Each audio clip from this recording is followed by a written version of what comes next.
¿Podemos hacer una descripción somera de qué es la fomosis, de qué forma ataca la planta, de qué forma puede reducir el rendimiento y bueno, y las medidas de control?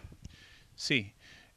Primero por ahí enmarcar que es una enfermedad que ha estado en muy baja presencia en Argentina y durante muchos años yo diría que ausente prácticamente en lo que es el sur de la provincia de Buenos Aires. Es una enfermedad que a nivel mundial ha sido devastadora en cultivos de Francia y en Uruguay. En la Argentina los casos que por ahí que se vieron hace algunos años nunca llegaron a incidencias altas. Hoy en día el escenario cambió, quizás con cambios, digamos, del ambiente y de los sistemas de producción, han hecho de que ya hay lotes con incidencias altas, sobre todo en lo que sería el oeste de la provincia de Buenos Aires y La Pampa. Hace ya un par de años que se están observando. Esta enfermedad produce principalmente, se llama cancrosis del girasol por Phomopsis, es un hongo que afecta principalmente penetrando por hoja, necrosando la hoja y una vez que penetra por la hoja va rápidamente a través del pecíolo y llega al tallo.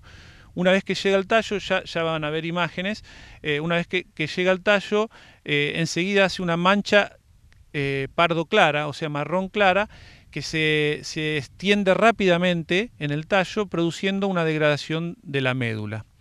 Al mismo tiempo, esa degradación hace que se debilite el tallo. Y por otro lado, también desde ese punto, digamos, desde esa mancha, que es donde está el hongo alojado, digamos que dispersa toxinas que van hacia arriba, produciendo del lado donde está el nudo afectado, una muerte prematura de todas las hojas que están desde esa mancha hacia arriba.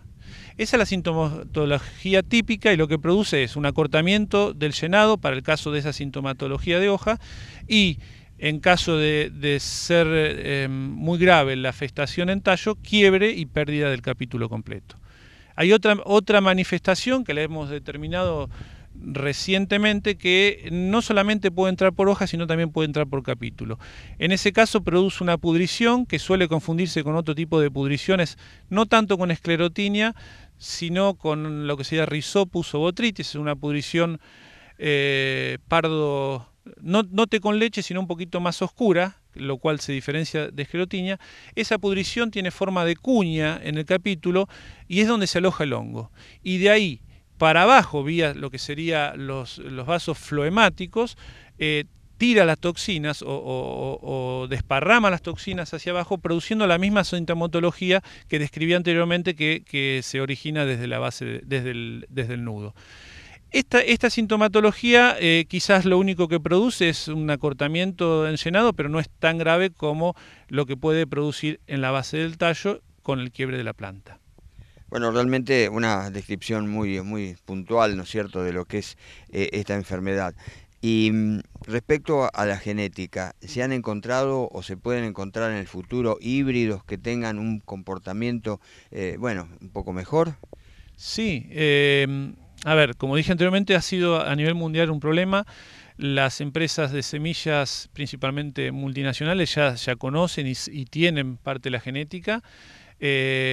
Hace algunos años, cuando el girasol en Uruguay era importante y había problemas de Phomopsis, se hizo una caracterización de los materiales genéticos que se usan en Argentina, pero en la actualidad hay poca información. Según la información que me llegó, este año hubo una infestación natural en lo que serían ensayos comparativos de rendimiento, como los que tenemos acá atrás, y se pudo caracterizar para un grupo importante de híbridos su comportamiento. Esa información está siendo procesada actualmente y bueno, antes de la campaña que viene va a ser difundida. Y obviamente también estamos trabajando en lo que sería obtención de aislamientos del hongo para empezar esa caracterización en forma de inoculación asistida. Hay que generar información, es una problemática que se está viniendo. Como le dije anteriormente, en el oeste ya hay casos puntuales donde ha producido daños importantes y en la zona sur, hace un par de años que la estamos viendo, digamos, con una prevalencia cada vez mayor. Prevalencia quiere decir número de lotes donde se identifica la enfermedad cada vez mayor, pero todavía no se han identificado lotes problemas. Digamos que se ven plantas salteadas en incidencias muy bajas, en proporciones muy bajas. Cambiando de tema y como les comenté al comienzo del programa, escucharemos al ingeniero Oscar Díaz hablando sobre la producción de kiwi. Desde el año 2007 que están con la plantación.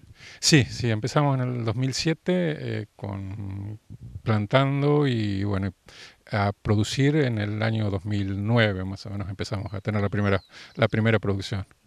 O sea, la plantación, ahí fue donde los golpes que hablaba fueron los primeros, porque empezamos con plantas muy chicas, no, sin experiencia, así que tuvimos que hacer reemplazo grande de plantas, más de lo normal, digamos. Pero bueno, de eso ya después lo fuimos viendo, ya comprando plantas más grandes, armando ya mejor todo. Y claro, cuando se comienza con un cultivo que no es tradicional, lógicamente se va aprendiendo, ¿no es cierto?, con el correr del tiempo. En estos tantos años que tiene entonces la plantación, eh, buenas producciones a medida que va pasando el tiempo. Sí, sí, sí, a medida que han pasado los años de cosecha, ha ido aumentando. Tenemos ahora una especie de techo al que hemos llegado que tenemos que ver en qué mejorar para poder superarlo. Estamos más o menos en lo que sería la mitad de la producción potencial del cultivo. Un poquito más de la mitad, un cultivo que potencialmente puede llegar a 30.000 kilos por hectárea. Nosotros hoy estaríamos en unos 17.000 kilos aproximadamente, depende el año. O sea, tenemos que analizar bien cuáles son las limitantes que no nos permiten superar ese techo para ver si podemos llegar al máximo potencial. Y Oscar, ustedes de acuerdo a lo mejor han conversado con productores aquí de la zona de Mar del Plata, Batán, donde hay algunas plantaciones de kiwi, y se alcanza en esta zona, digo, por el clima, esa producción potencial de la que hablas. Sí, yo no tengo información de que se haya llegado todavía, pero son todas muchas. La mayoría de las plantaciones son nuevas, o sea, están en pocos años de producción. Teóricamente necesitaríamos entre 5 a 7 años de producción, no de plantación, sino de producción. Desde que empezamos con la primera cosecha hasta la plena producción necesitaríamos mínimo 7 años más o menos. Y casi todas las plantaciones de acá de la zona son bastante nuevas. O sea que se está viendo a ver si se puede llegar al potencial, digamos.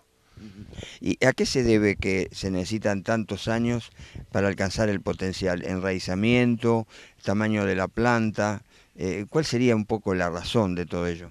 Sí, yo creo que fundamentalmente es el tamaño de la planta, o sea, la madurez, digamos, de la planta. A medida que la planta va alcanzando su madurez máxima, sería cuando produce también lo máximo. Más que el tema, porque enraizamiento sería importante, sí, por supuesto, pero no es lo que limitaría el potencial, digamos, sino la madurez de la planta, el desarrollo, más que el desarrollo en cuanto a tamaño, el desarrollo de la planta en edad, digamos, como en la mayoría de las frutas ocurre, más o menos algo parecido. Claro, y esto tiene, bueno, longevidad muy, muy elevada, ¿no? Sí, sí, sí, sí. La plantación, desde que alcanza plena producción, en plena producción, con poca disminución, se mantendría unos 30 años.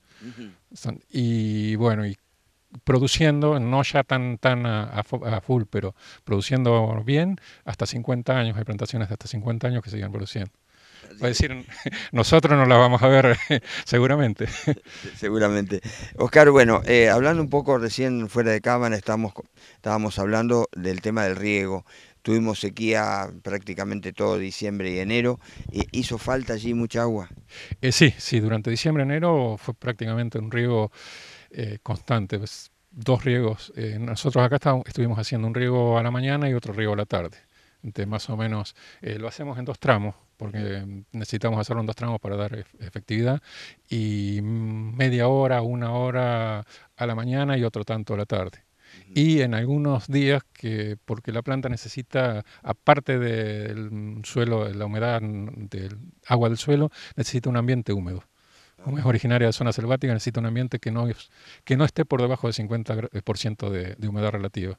Entonces tenemos el sistema de riego por microaspersión, que también lo usamos en algunos días para crear un ambiente húmedo.